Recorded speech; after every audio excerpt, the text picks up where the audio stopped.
The Ride Home Rants podcast is brought to you by Reaper Apparel Company. Reaper Apparel offers a casual line of superb fit, finish, and comfort. We design for those who refuse to die slowly and choose to live untamed. For those who aren't afraid to face the dark, for the ones that thrive in it, and for those who can appreciate life through a grim lens. That's Reaper Apparel Company. Go to the link in the description of this episode, use the promo code Mike Bono, and get 10% off. Also, the Ride Home Rants podcast is brought to you by Tactical Brotherhood, all American-made apparel, which helps support the Second Amendment. You can also find all this in the description of this episode with the link Tactical Brotherhood. Part of every proceed does go to helping veterans. It is a very good cause. All American-made products made right here in Minnesota. Go and check them out. Use the promo code PATRIOT15 to get 15% off your purchase. The Ride Home Rants podcast wants to thank you for listening and let everybody know that we do offer monthly subscriptions to help support the show in other ways other than listening and downloading each episode. What you will get with each subscription is you will get bonus episodes that aren't released to everybody. You will also have a chance to ask me anything each and every month where I will put out a special episode just to answer your questions. You will also get more exclusive content that is not released to everybody. To subscribe to the show, go and click on the link in the description of this episode, and I look forward to your added support and to help us keep this show going. The Ride Home Rants podcast is also brought to you by Buddy's Beard Care. Buddy's Beard Care provides premium men's grooming products at an affordable price. Products are made in Ohio, and Buddy's Beard Care supports local. The majority of our supplies are from other Ohio-based companies. You can find them on social media at Buddy's Beard Care or online at buddysbeardcare.com. Use the promo code BONO15 and he will save you 15%. I've been using these products for a little over 6 months now, and my beard has never felt healthier. It has never grown faster, and according to my wife, it has never felt softer.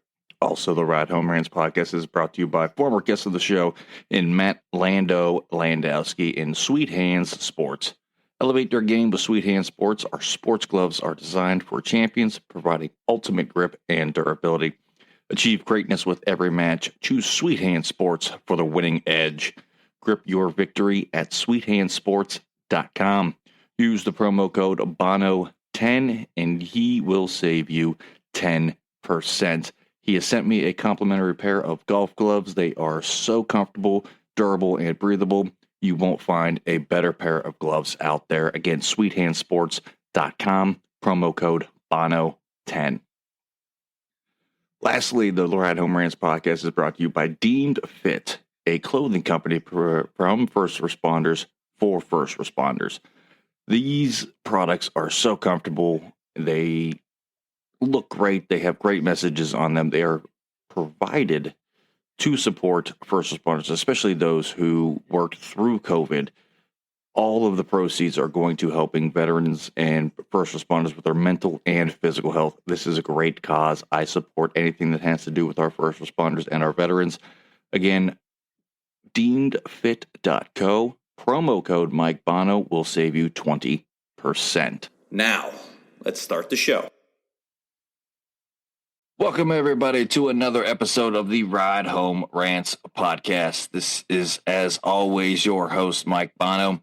I have a great guest for us today. I believe he's coming to us all the way from Cleveland. He is a boxing coach, and it is Luke Freshour joins the show. Luke, thanks for joining, man. Thanks, my man. Thanks for having me on. Hey, not a problem. So for those of my listeners that don't know about you, tell us a little bit about yourself, like where you grow up, high schools and whatnot.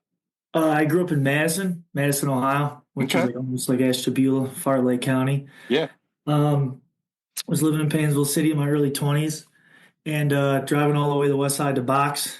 Got tired like 3 days a week of that. So ended up just moving out here, renting a place, and then ended up buying a place a few years ago. So I boxed out of a old angle on the west side for all of my career, Right on.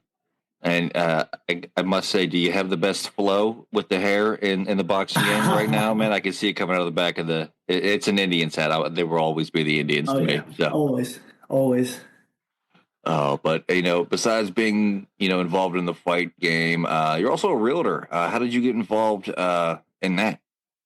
Man, I wish I knew. It's a funny story. Like we grew up having dinner, like a family dinner every night, and we'd answer the home phone because we had a home phone Yeah. in the early 2000s. And we'd be like, hey, we're having dinner, we'll call you back. But whenever the realtor would call, because my parents flipped houses at the time, they would take the call. And I remember being like, I don't know what this realtor is or what powers they have, but it must be somebody pretty important. And my dad's buddy ended up getting into real estate. He's my broker now, and didn't know what I wanted to do, so was became a real estate agent when I was like 22. Started boxing shortly thereafter, so it was very conducive with like the training and everything else. It helped tremendously to have a flexible schedule. Oh, I'm sure with the fight game, like I wish I had that flexible schedule being a comedian. You have Yeah, to find that balance to where it's like, this is what I want to do, but I need to make ends meet at the same time. right. And realtors for sure. We've had a couple of realtors on the show from up that way. You may know her. Wendy Kunesh was on the show. Sounds so Um, familiar. yeah, she's I can't remember the real estate company that she works for up that way, but she's in that area, and she's been on the show a few times. And I love talking to you because I love knowing the behind the scenes. Currently in a fixer upper as it is, and me personally, never again. Because it's just one nightmare after the next Yeah, with the fixer uppers for sure. yeah, it can be like that for sure. So, with boxing and, being a realtor, how do you balance that right now? Because I know realtors don't really have a set like 9 to 5, but neither does boxing. So how do you mesh the two together? Well, when I was training, and it's almost the same schedule because you're at the gym in the evening, and it can be difficult because that's only the same time, people can see houses normally is at the evening time. But when I was training, I kind of wake up and get my road work in, or do yoga like in the morning, middays, answer some emails. And then if I didn't have showings, I was at the gym boxing probably like at least 3 days a week. But if I couldn't, if I had a showing, I would just make sure to get some sort of work in around it. And same thing now, I'm kind of dialed into upgraded industries, helping out boxing, being a boxing coach there and doing privates and stuff. And I'm at the point now in my career, I'm almost 10 years in, that I can kind of pick and choose, luckily. Like, I could kind of tell people, like, hey, I have a commitment Tuesdays and Thursdays. I just tell them I have an appointment, more or less. Like, they don't Right. need to know the specifics. But, unless push comes to shove, like, every once in a while I have to cancel a private or class, but there are other coaches there, Billy Freeman, Justin Saliscar, great, Yeah. great striking coaches. So between the three of us, if somebody misses, it's really no sweat. Yeah, we just had Billy on the show not too long ago. The show just aired. I know by the time this show airs, it'll be a couple of weeks by now. But great guy to talk to. Loved getting the ins and outs, of the Great dude. boxing world Great with dude. him, and the fight game. I'm a huge fight game fan. I'm a Yeah. huge combat sports fan. Yeah. Grew up taking Taekwondo. Kind of started my love of combat sports because it really wasn't well known. I mean, I was a teenager. It was the mid to late 90s, Mhm. aging myself, I know. Um, but, fell in love with sparring tournaments that I was in, and probably should have stuck with it. Wish I would have. Didn't, but I still follow everything that happens in combat sports. And, you being, a boxing coach, how did you get involved in the sport?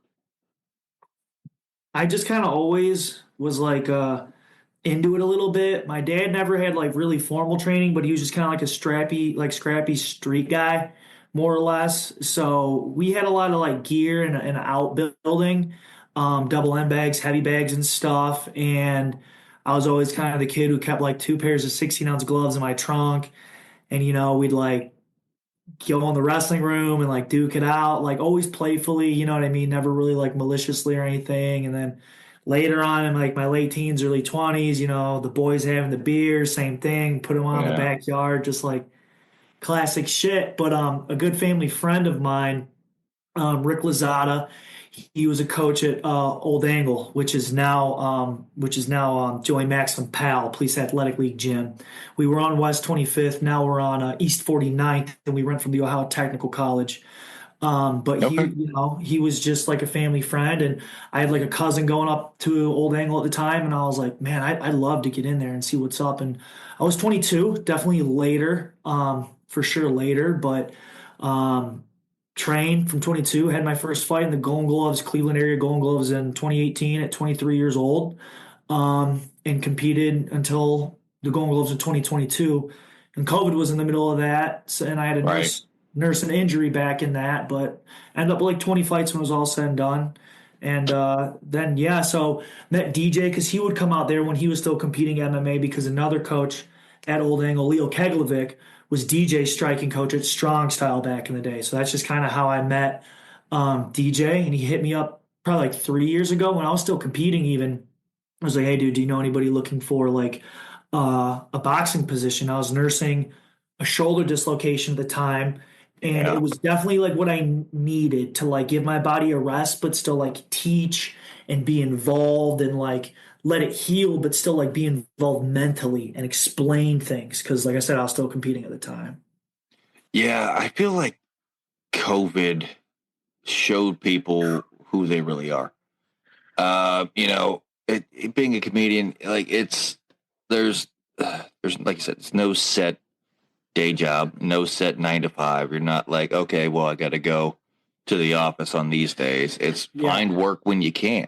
Kind of like fighters, find fights when you can. Who's willing to take the fight? And we had open mics and that, and then everything shut down. No bars, which is a lot of our that's our Yes. gym. Going to Yes. bars, doing the open mics, testing Mhm. out jokes. That's sparring. Um, but then it's like, okay, well, we got to do something. I mean, we could sit here and I could write jokes till my hands turn purple, but Until is you it get out funny? there. Is it Yeah. funny? I mean, it's funny to me. I think it's funny. I think it's fucking Right. hysterical. Yeah. But it might not be. Yeah. And then Zoom shows became a thing. And I didn't even know that. That's crazy. yeah, Zoom, I did like two. Because it's not they weren't my cup of tea. And I know I'm recording this interview via Zoom, but it's completely different when I'm trying to tell a joke, and they Yeah. have to have the crowd muted because like it just Ooh, yeah. created a feedback, and I Yeah. feed Yeah. off of the crowd. I do a lot of crowd work Of in course. my sets, and that had to have happened with you guys, with fight fans and fighters. Not having fans at the arenas to start out with when everything was starting to get back.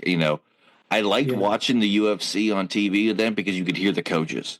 You could hear more the Really cool. instructions they were getting. It was cool. It was Really a cool cool. aspect of that, but Yes. it wasn't the same level of fights, in my opinion, because I feel like as a fighter, you're feeding off of what the crowd is giving you. Do you have that, and Absolutely. how do you train for that? Well, I mean, even for my first fight, like I have a large sphere, a lot of friends. I mean, I probably had, like 50 people at my first fight, lost. Oh So yeah, that's always classic, you know what I yeah, mean? But like, um, yeah, and it really stinks because from the Golden Gloves in 2018, the Golden Gloves in 2019, I had 8 fights. So I fought 8 times in a year. We were getting ready to go open division. So in amateur boxing, once you have 6 to 10 fights, you could elect to go open division. And then after that, you could fight in tournaments, fight dudes with 50 fights, 100 fights. You go nationals and stuff. And that was the plan. Like, let's get 10 fights. And Rick Lazada, my coach, was like, "Let's boogie, like let's go, let's travel," and literally got to my 10th and 11th fight in February 2020, yeah. and then had a year layoff. I fought once during COVID in like a gym setting, and again, like yeah, no crowd. It was just like Yeah. live stream, so like my people were having like a watch party, but I say like my teammates cheer me on, and you don't really hear the crowd, but you still absorb the energy. At least I didn't. You know what I mean? Walking up and people are cheering your name. I kind of liked it. I'll be honest. Not like fighting during COVID because like it was just it was a hard spar is what it felt like without a crowd, because the crowd brings a lot of nerves too. Yeah, It brings a lot of energy and a lot of glory when you take the dub, but definitely. a lot of nerves too. So it Oh, was it was kind of cool. I get the nerves. It's Oh yeah, it's a little different for me. I prefer. This is going to sound so conceited. I prefer the bigger crowds than the smaller crowds. Smaller crowds are so tough for comedians because laughter I is could see that. contagious. Laughter is Yeah, contagious. You get one person that thinks it's funny, and it's a ripple effect. More people yeah, start laughing because this person, yeah, well, I must be missing something. It must be funny. You get those small crowds, and the bombs happen, and yes, it's it's tough for a comedian because, like I said, I feed off the crowd, and those nerves set in when you two or three jokes in and nobody's laughing. It's like, oh, this is gonna be a it'd be rough rough one. Yeah, 10 more minutes that I got to be fucking up here and just yeah, nothing. And I had it happen early in my career, and one of my buddies who got me into comedy, he was been doing it for a couple of years, and he finally said, like, hey man, I'm going to tell you, you have like 2 or 3 shows under your belt, and you've killed at every show. nice. It's not if you're going to bomb, it's when you're going to bomb. It's gonna Sure, happen. gonna Just happen. prepare yourself now. And I was like, I don't know, dude. We've had some small shows, we've had some big shows, and I mean, I bring the house down every time. And you Yeah, had that mentality, kind of like a fighter. After 2 or 3 big wins, you kind of get that, like, I'll take on the world right now. I can yeah, fight anybody. yes, And yes. I went to it. It brought a love hate relationship to Youngstown, Ohio. Hmm. Um, First, as I call it, away game in Youngstown, had a 20-minute set. Nobody laughed the entirety of the 20 minutes, the longest 20 minutes of my life. And finally, I was just so mad at the end of it. I just turned. I said, "I'm Mike Bono, and go fuck yourself, Youngstown." And I put the mic back in the mic stand so hard, and the crowd erupted in laughter over that. That's hilarious. And it was just like, that's what you guys like? Okay. Yeah. And from that show, my buddy actually dubbed me the angry white comic from that little just outburst at the end. And 13 years later, I am still known as the angry white comic. And it's just, it sticks with that. Do you have that, like, with fighters and their nicknames? Because we got connected via the Latin assassin, Tony Tortolisi, Yeah. And fighters, I love hearing fighters' nicknames and how they come up with that. Yeah. First and foremost, did you have a fight nickname when you were boxing? And how did you come up with, if you did? So like amateur boxing, they really don't like announce your nickname. You're Okay. lucky to get a walkout song. Like I'm pissed I never got a walkout song. Like a good venue, like a good promotional do walkout songs and stuff. But it's just an extra layer of planning. And I've seen how fight cards are how stressful they are to plan. So it's a whole other thing. But as far as fight name, I was kind of deemed like Cool Hand Luke. Okay. So a lot of coaches, I had a couple coaches call me Cool Hand, but it's not like a huge. It wasn't like a huge thing, but like I had a couple people call me Cool Hand Luke, which is like pretty. I'm like, all right, cool, Yeah, take that, I'll take that. Yeah, absolutely. So how did you meet Tony? Let's get to that now. Man, how did I meet Tony? He was coming in with DJ to Old Angle like years and years ago. I probably known Tony like 8 years. And when DJ like ended in his career and stuff and didn't fight anymore, like Tony kind of like took that torch and started like going on, and I was just kind of brought on to upgraded to do privates originally, and I was like, hey, I'm not interested in having a stopwatch and like 20 women on a heavy bags. Like Right. I want to teach like real boxing, and DJ's like, no, that's what I want. And then eventually the fight team kind of started to grow, and I was like, I mean, it's cool getting paid to teach people how to box, but like I ultimately like want to work with fighters. Okay. So yeah, started working with Tony, started cornering Tony and stuff in a lot of his MMA fights, sparred him countless rounds, held mitts for him countless rounds, and yeah, for being a wrestler, his hands are sharp, Dude, his hands are nasty. I saw him. heavy It handed, was a heavy handed. couple of months ago now, at the Mountaineer Casino in West Virginia. I was at that fight. I And called that combo from his corner. I would say, were you there with I him? called Were you that in his combo. corner? his opponent was switching southpaw. We always 1-3-2 on a southpaw. So you jab, hook, get the outside position that sets up your right hand.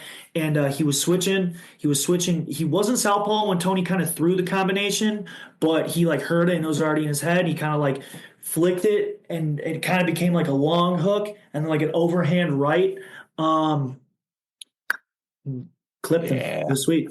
That was beautiful, and I remember talking to Tony. He was like, "Oh, my hands aren't that good." I was like, "I watched your fight. They're not man. that bad, yeah, dude. Like, give yourself some credit, my guy. Like that's, and that, yeah. Like I don't know. Like I know wrestlers in MMA like want to get to the ground. You as a boxing coach, when you're teaching boxing to a wrestler, are you teaching the striking to set up their takedowns, or are you trying to be like, all right, you're going to fight some people that want to stand and they want to stand and bang in the middle of the octagon or the ring or whatever. How are you coaching Tony? Definitely a little bit of both, so like we're a wrestling heavy gym for sure. Like even jiu-jitsu, like we kind of deem ourselves an American jiu-jitsu academy. Like we're going to bully double you and then try and choke you out, Nice. So I work with Chris Strage there also, who's a 185-pound local champion as well. He's a 2-time All-American and collegiate, so he's the man too, wrestling. And a big thing is like level changes. I was big on level changes too, feints and level changes. Bringing the guard up and then jabbing the body, bringing the guard up, jabbing the body, and then eventually shooting a takedown. You know what I mean? Overhand, you know what I mean? Like I'll have like Chris and Tony like kind of flick the jab, come to the body, and then like set up overhand and try and like scoop. Positioning too, you know what I mean? Angles and positioning. So it's like, I'm like, I ultimately want your jabs to be good, your hooks, uppercuts, right hands, all that. But I'm like, your bread and butter, it's to win. And do I love it when our dudes like win, like, or set up wins from like knockouts and shit that I call like, Tony doing that. That was like probably like one of my proudest moments, if not my proudest moment, like as a coach in like my short career. I'm 30. So I've really only been coaching and cornering boxers and MMA fighters 2-3 years. We also had Ronald Castaneda, the Cuban Missile Crisis. I called his last knockout too from the corner, and he heard me, and he just came right over to me after the win. And he was like, "You called that. That was you." Like I just implemented it, and like for being I'm a young coach. Like I kind of I haven't fought since I was 27. I won the Golden Gloves Open Division. I'm a 2-time Golden Glove champion. I won the Golden Gloves Open Division in 2022, coming off a year layoff, shoulder dislocation. I fought 2 nights in a row, a Friday night, a fresh guy, Saturday night, another fresh guy, got to bye the finals, beat them both, and I was supposed to go to Tulsa, Oklahoma for national Golden Glove tournament to represent Cleveland in the 165-pound division, and just had a bad feeling. Just had a bad feeling. I was like, man, I dislocated my shoulder like 4 times in a year. I felt like I got lucky winning again, just like as far as like it not coming out. And then opted to not go to nationals. And like 2 weeks after I was supposed to go, I was sparring a girl light in the gym, and she just punched my shoulder and came out. And I was like, it's probably a wrap, So coaching is obviously the next best thing, and it's pretty much healed now. I'm always toying with the comeback. It's always being like, it'd be cool to have a little pro debut or something. I had 20 fights, so I took my first 3 losses back to back. Lost my first 3 fights in a row, which was hard. I was 23 years old. Lost my first 3 fights. It took a gnarly hit on my confidence, like inside and outside the gym. And I was like, man, like, I don't know if this is for me, but I told myself when I started, I'd do it 5 times. My 4th fight was a knockout, knocked the dude out. 5th fight got stopped. But by the time I won the Golden Gloves in 2019, 1 year later, I had 8 fights. My record was 4-4. I was a Golden Glove champion. I was like, all right, I'm back to 0. And then after that, I kind of went on like an 8-win streak. Ended my career, 15-5 was my final record, which starting 0-3 I'll take. Starting late to the game I'll take. I came back from losses. I came back from injuries. One of those years was COVID. Another one was like an injury. So so it kind of went by in the blink of an eye. And that's something I'm really big on with my fighters now is that everyone fights for a reason. Nobody's perfectly happy in their life and chooses to get in a cage or a ring and get brain damage and try and hurt somebody. And that's something that I didn't realize that I thought boxing was an outlet, but it was a distraction. And I found that when I stopped fighting, And so I try and sprinkle in a little bit of that to my fighters. I'm like, well, why are you doing this? I try and explain like even we were saying like nerves. I try and reshape that. Big on Customato and Tyson, like their relationship. I've read like countless books on those dudes, and Cuss would always be like, "Listen, like fear is excitement. Fear is you stepping out of your comfort zone. A gazelle gets struck with fear before a lion attacks it, and it gives it boosts of adrenaline that could save its life."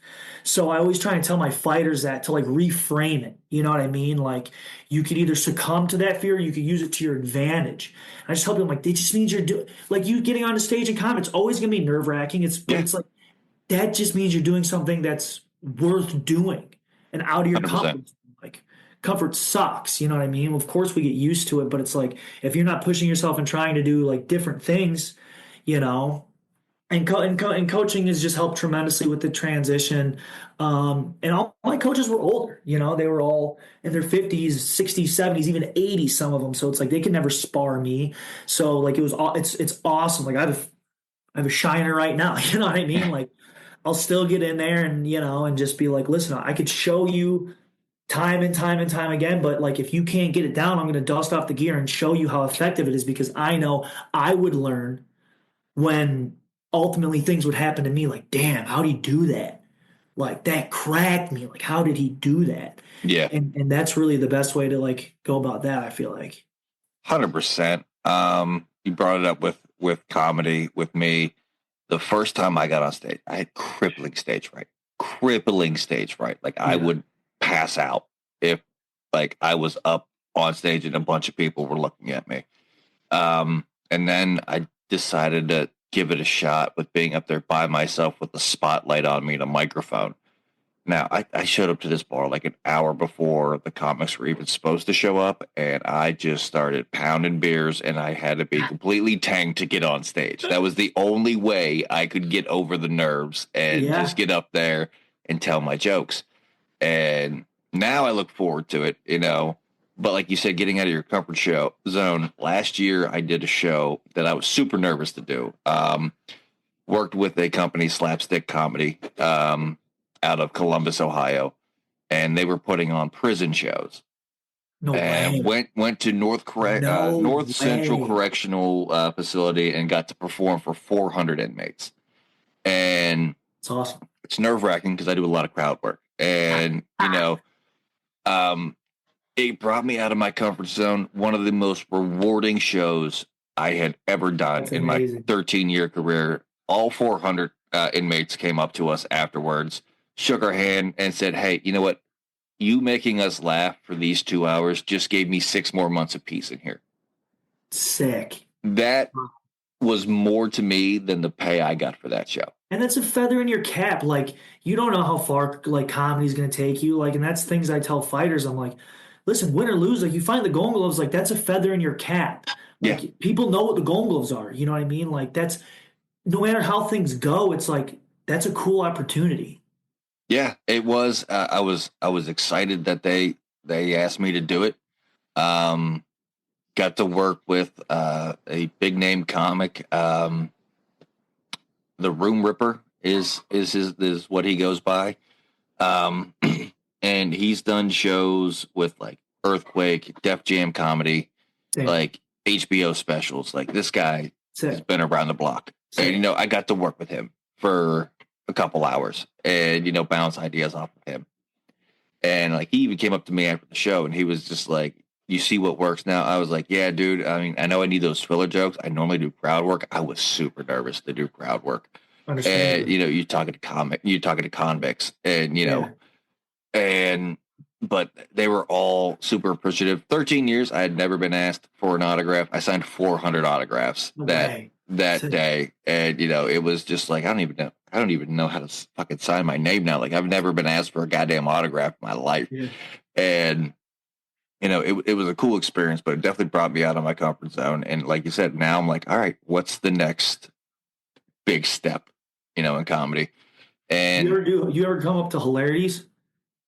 I've not. I've messaged them like every month with my availability, and it's just the comedy game is it's a tough business to get into. I'll tell that for anybody thinking about it. As you can probably hear my wife laughing in the background. But it's rewarding. But at the start of it, just know like not a lot of money in it. There's that. It's a tough thing to get into, and it's show business. Yeah. You need to be good at both. You need to be good. You could be good at the show, but not good at the business aspect. Right. Or you could be good at the business aspect and get a ton of shows, but you bomb every time you're on stage. With a lot of fighters, Yeah. It's like, and I would say, I'm sure you see that, and that kind of brings me to my next point. Like, how do you think like boxers translate into the MMA arena? Well, like, so for instance, like Chris, who's a fighter at our gym, I'm just like, dude, like, take boxing matches. Take as many, like, this isn't your forte, but it gets you under the lights. Like you could grapple a lot, and it's sick to grapple. It's sick to like take, jujitsu tournaments and stuff like that. But those are, when you grapple, that's a match. You know what I mean? An MMA fight is a fight. A boxing, I mean, it's a fight. Like the nerves are a little more real. I'm like, if you got under the lights, you won. I don't care. You know what I mean? Like it's going to only get you better for your MMA. And it's like, dude, low risk, high reward, 12-ounce gloves and headgear. Like you're fighting no headgear and like 4-ounce gloves in MMA. So it's like low risk, high reward. Even if you have a great fight, you implement some of the things I tell you in the corner. You're able to calm down in the corner more. You're more receptive. All of that is going to translate. All that's going to translate, especially being a wrestler. I'm like, a lot like a wrestler heavy gym that we are. I'm like, I want you guys to be forced just to stand. So I think it translates well. Translates well because it's like you have to set up your takedowns. You can't just like tap gloves and dive in. You got to set it up, and ideally it's like, we are a wrestling heavy gym. Like I can't stress that enough. So it's like when people look up at their opponents, they're like, oh, he's gonna wrestle me. He's gonna wrestle me. When they come out, they start sticking nice jabs.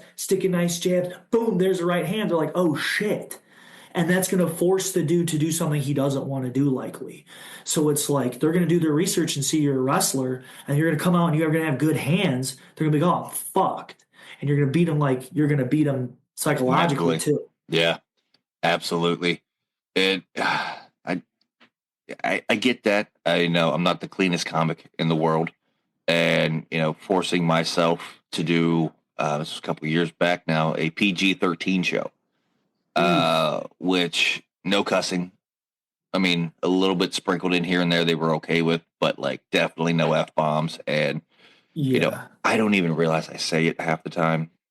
Like it's ingrained into like my vocabulary.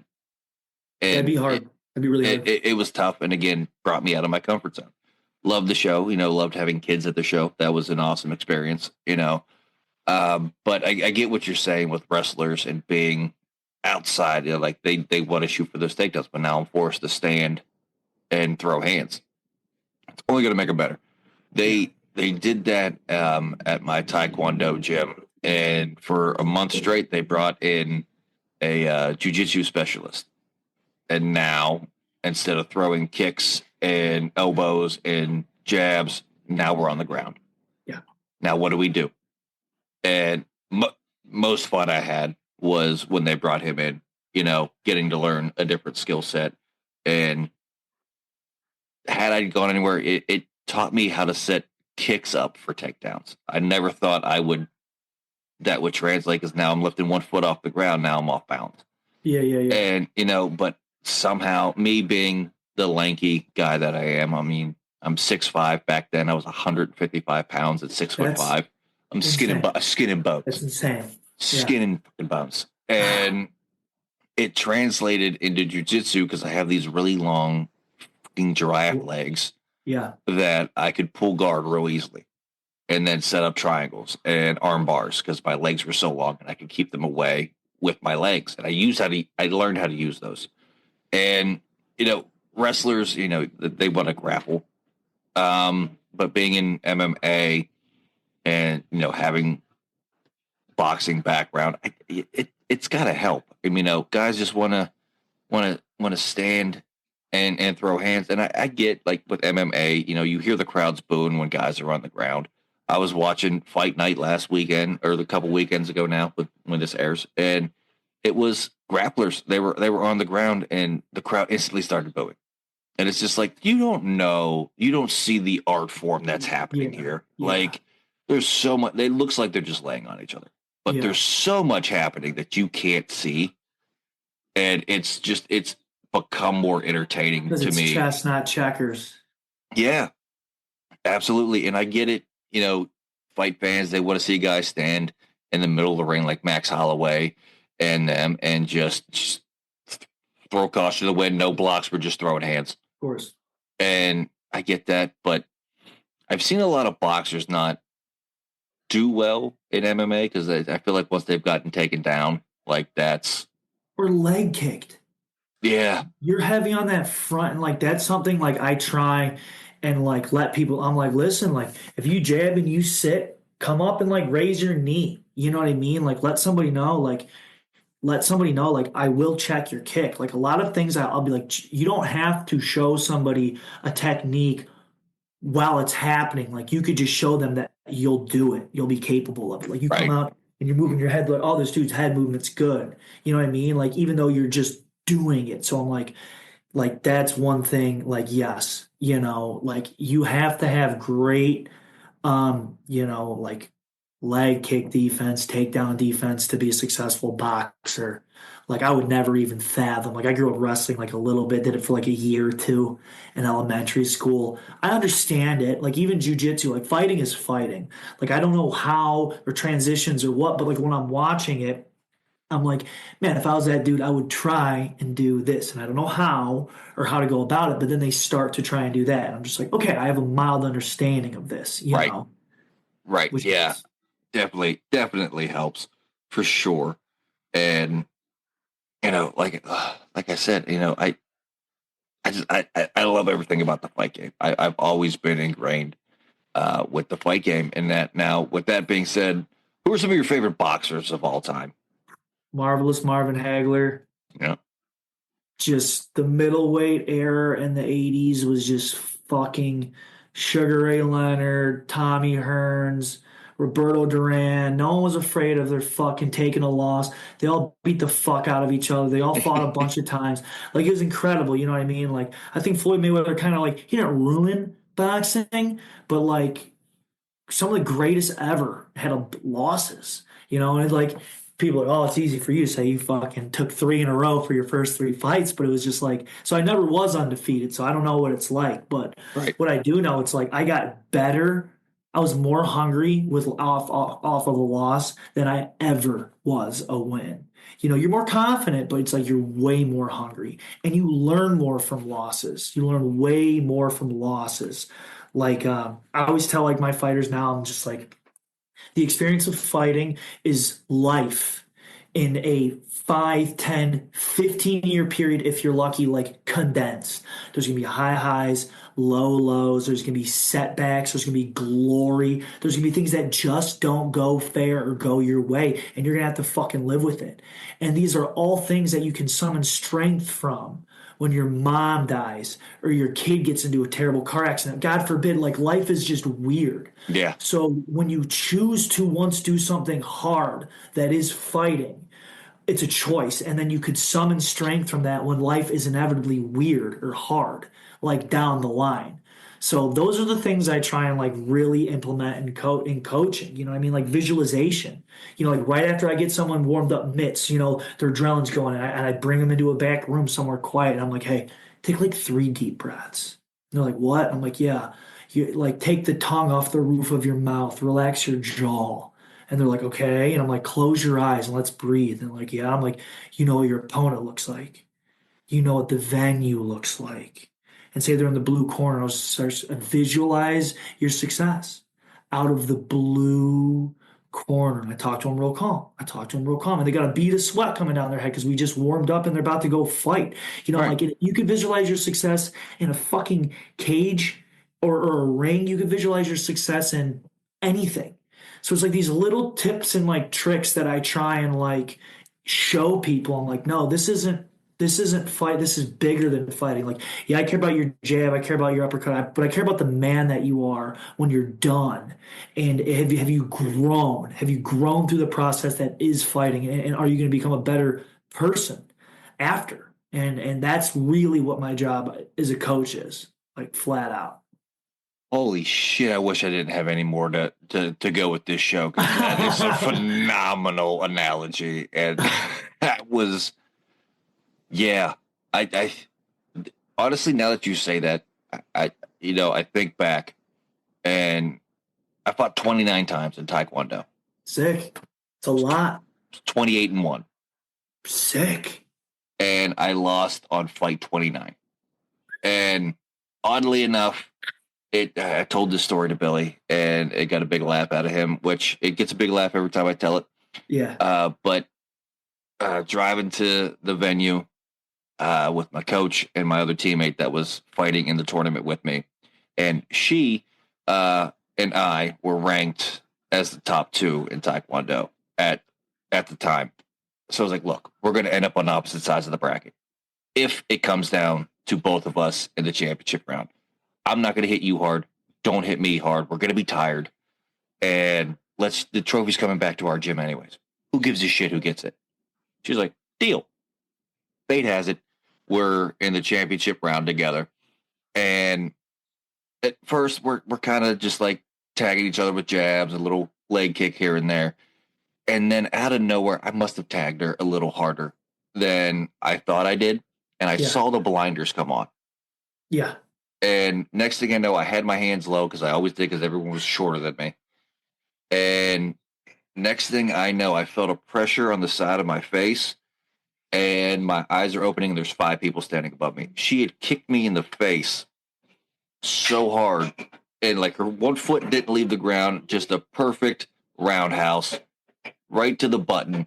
Damn. Dropped me. That was my one loss. And in my fucking head, I was like, I don't like this feeling. I don't ever want to have this feeling ever again. And I think that's what stopped me from pursuing the fight game, after 29 fights. How old were you when you were competing? 36 now. How old were you when you were competing? I was, at that time, I was 15. Yeah. That's hard. That's a hard pill to swallow as like a kid too. You know what I mean? And especially a 15-year-old dude, you get knocked out by a girl. And it sucks. Now, I mean, this is one of those chicks I'd run from in a dark alley. She's tough as fucking nails. And like I'd spar her all the time at the gym. And it was because they're like, why are you always picking Cassie? It's like, because she hits harder than most of the other guys in here. Fucking good. Yeah. And she's good. She's going to make me better. I'm going to make her better. We're the top 2 ranked people in Taekwondo right now. Like in the Steubenville, Ohio area. Like, why are you at, like, who cares who I'm sparring? Yeah. And she was the one knockout, and never fought again after that. That happens, dude. I've heard of that happening. Like, people are just like 18-0, and then that 19th fight, dude, on the button, and they're just like, yeah, fuck that. Yeah. And you're so you're just inflamed, that like your ego's inflamed. You're just like, oh, you thinking you're invincible. And especially as a 15-year-old, like your fucking hormones are going crazy and shit. Like that would suck. That's a hard age. That's a hard loss, and a chick. Like that's a pretty gnarly trifecta for sure. Oh, it was. Yeah. And it definitely was. And it still sticks with me. I'm 36 now. And it still sticks with me 2 decades later. Yeah. And and I that's all I remember about that fight. Yeah. Is lowering my hands, seeing the blinders come on, waking up. That's the one you don't see coming. That's it. And I threw a jab. I must have caught her wrong, or I threw it harder than I thought I did. And it's still a funny story, because now all my friends get a big laugh. Oh, you get knocked out by a chick. Of course. Well, like, stay in the ring with her. Let's see who's awake at the end of that fight, because it's not going to be you. So do you think you transitioned into comedy easier because you could, like, again, summon strength? Like, I've been in front of a crowd. You're like, I've been knocked out by a girl in front of a fucking crowd. What's the worst thing that's going to happen on a stage? I'm going to bomb. Like, do you think the trials of like martial arts have given you confidence, at least early on in your comedy career, like starting out? 100%. For sure. My wife always says she does not know where my confidence comes from in That's myself. where, yeah. And, Well, you're you know, 6'5" too, so I'm geez. saying, yeah, that helps. That helps a little bit. Yeah. Because of her, I'm a little bit more of a normal weight at 210 pounds. Yeah. So, but yeah, that it definitely helps. Thinking of that, I got knocked out by a girl. What's this fucking bum who's sitting here at a bar not laughing? Yeah. Oh, who gives a shit?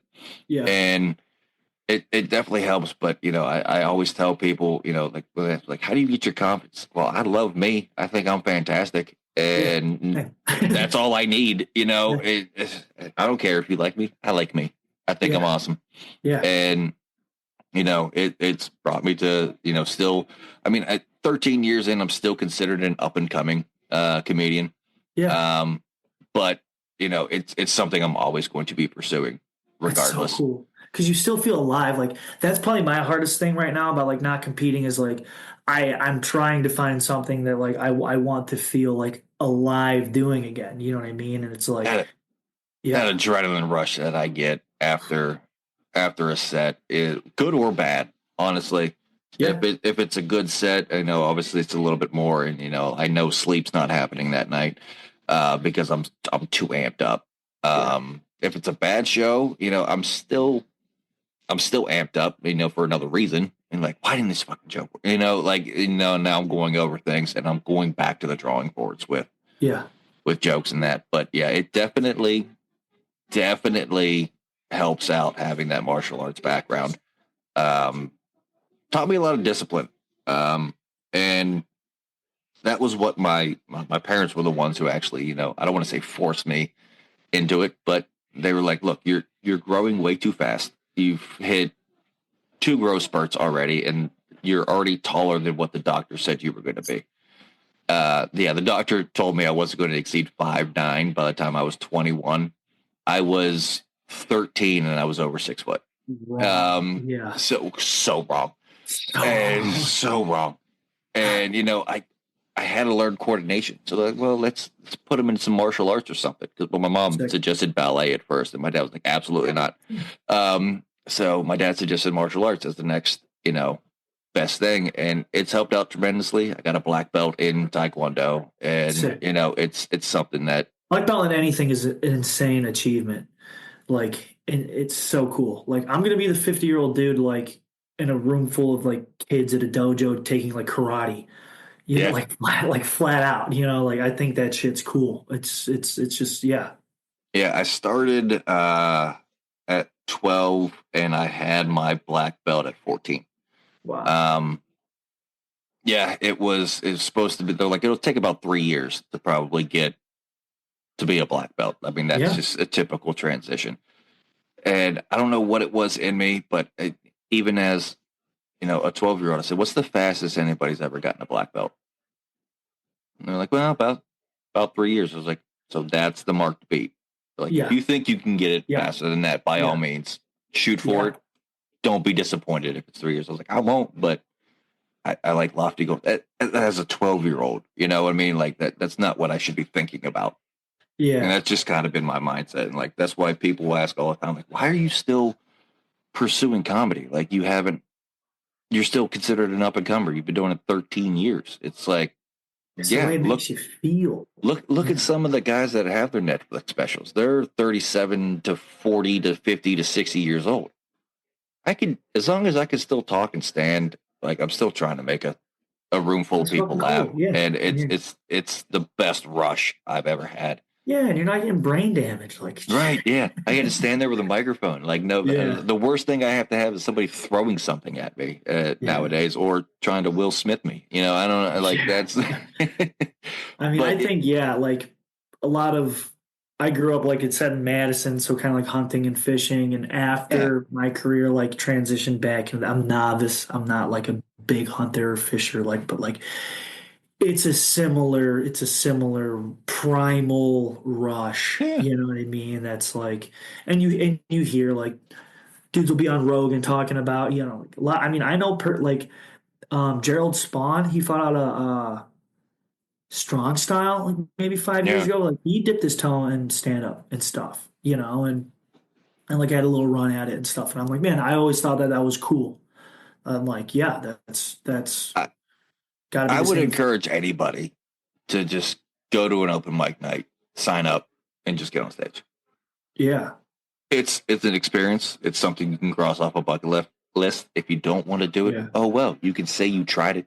You can say you you can say you did it, and I like it. It's fun, and everyone was shocked at me because they were like, okay, this is your first time going on stage. I could tell you're nervous as hell. You're sweating before you even got on stage. Like, you're probably going to bomb. Like, we'll put you up first, and then, we'll kind of come in and save the show. I was like, Yeah. whatever. It's your show, man. I'm just here to fill a spot. Yeah. I'm cool. Put me up whenever you want to put me up.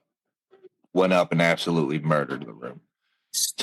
To the point where everybody after me didn't do as well. Like, they had funny jokes, but after somebody who kills like that, like, end the show.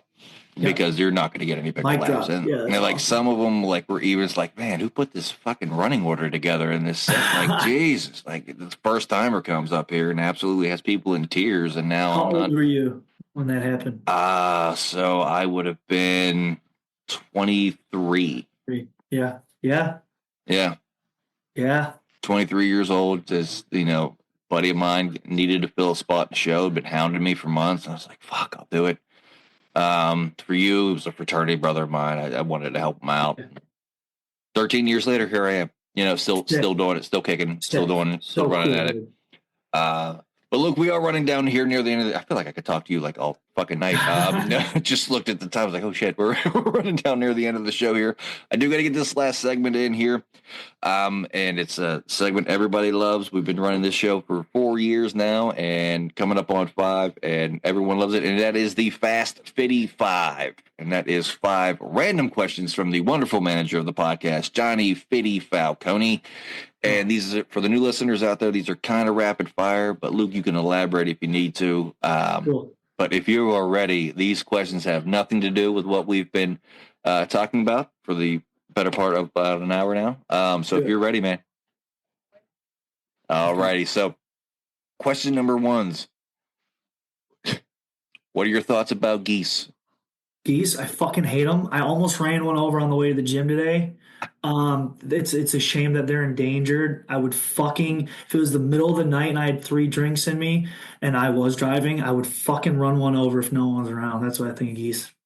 Geese suck. You're 100% geese. There's shit's everywhere. It's slick.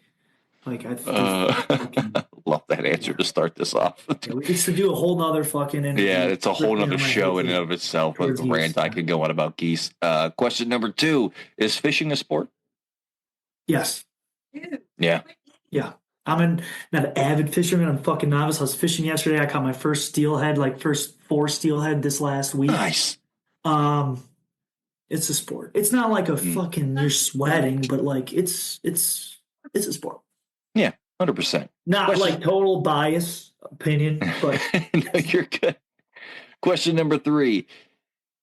Oh God, how does he work? If you had a perfect time to go to bed and also get up every morning, what time would that be? Gotta get 8 hours, especially with fucking training. So like 11 to 7. I'm a reeler. So like I'm like midnight to 8, but 11 to 7 would be better. It'd be better to have another hour in the morning. You're gonna be more productive with fucking 7 a.m. to 8 a.m. than you are 11 p.m. to 12 p.m. So like 11 to 7. I like that. Question number 4. Could prime Hulk Hogan beat up 2 average guys in a fight? Yeah. That's like, I don't know why. That should have been the first question. That's a toss-up. Like, that's... I think so. That's average dudes, yeah. Average dudes, 100%. He's dieseling them. Last question here. Jim Carrey, overrated or underrated? He's incredible. I grew up on Jim Carrey. He's fucking awesome. He's hilarious. I grew up mocking his mannerisms. He's incredible. He's great. Yeah. Love Jim Carrey. All of his work. Everything like that. The Truman Show? Like when I have a movie to show people that I'm like, have you ever seen The Truman Show? And they're like, no. I'm like, then we're watching the fucking Truman Show. It's a mind fuck. It's Jim Carrey. It's like classic Jim Carrey. It's fucking great. 100%. Yeah, that's an underrated movie from him. I don't think that gets enough credit. Mind fuck. Yeah. Mm-hmm. 100%. Well, that was the Fast 55. I mean, he brought in some of his normal questions. This is just a little taste of the mind and what I deal with on a daily basis with Johnny Fitty Falcone. I went to college with this man. I love this man to death. But he comes up with the most random shit possible, and he texts them to me all when they pop into his head. He'll text me like a random question, and it's always something dumb. Like who wins in a fight, one gorilla or 100 men, which is apparently a trend now on TikTok. I've seen it all fucking day. But like, yeah, so like he comes up with this, and now we were like, what if we made a segment in the show to end the show, just a fun way to end the show. But Luke, I give every guest this opportunity at the end of every show. If you have anything you want to get out there, any fights for any of your fighters coming up for your gym, anything like that, or if it's even just a good message, I'm going to give you about a minute, and the floor is yours. Cool. Chris Strage, he's my guy. He's like my main pupil. He is fighting June 21st for he's defending his 185 title. He's the man. He's going to take the dub. We just got done with the Cleveland Golden Gloves. I'm affiliated with 2 gyms, so we just got done with the Cleveland Golden Gloves, but those are always like end of March to the beginning of April, 3 weeks in a row. It's fucking amazing. Right downtown. That's great, but that's a year from now. But those are the 2 things I got right now. All right, man. No worries. Everybody go and check those out. If there's anywhere where we could stream the fight in June, let us know. We'll put that in the link in the description of the show here, or get it to us. I'll add it in later. I don't give a shit. For sure. Anything like that, I'm always looking to support and help out any way that I can. So everyone go check. He's a great one to have on the show. He's a great kid. Yeah. 100%. We're always looking for guests. Always looking for them. But that is going to do it for this week's episode of the Ride Home Rants podcast. I want to thank my guest, Luke Freshour, for joining the show. A lot of fun to get to talk to you a little bit more about the fight game and everything like that. We've had a lot of fighters and fight coaches on now. Love talking to y'all. But as always, if you enjoyed the show, be a friend, tell a friend. If you didn't, tell them anyways. They might like it just because you didn't. That's going to do it for me, and I will see y'all next week. The Ride Home Rants podcast is brought to you by W Energy. Energy drinks made for gamers, streamers, and podcasters alike. For gamers, streamers, and podcasters alike. Go to the link in the description where you can find the best energy drinks out there. Less caffeine than a cup of coffee. Also, no jitters and no crash afterwards. Use the promo code Mike Bono and get yourself 10% off. Also, the Ride Home Rants podcast is brought to you by my favorite sponsor of the show, and that is Shankit Golf. Golf apparel made for the everyday golfer. We might not go out and shoot a 6 under par. We're probably going to shoot a 6 over par, but this is going to give us the gear that's going to help us rocket on and off of the course. Go to the link in the bio, use the promo code Mike Bono, and get yourself 10% off there as well.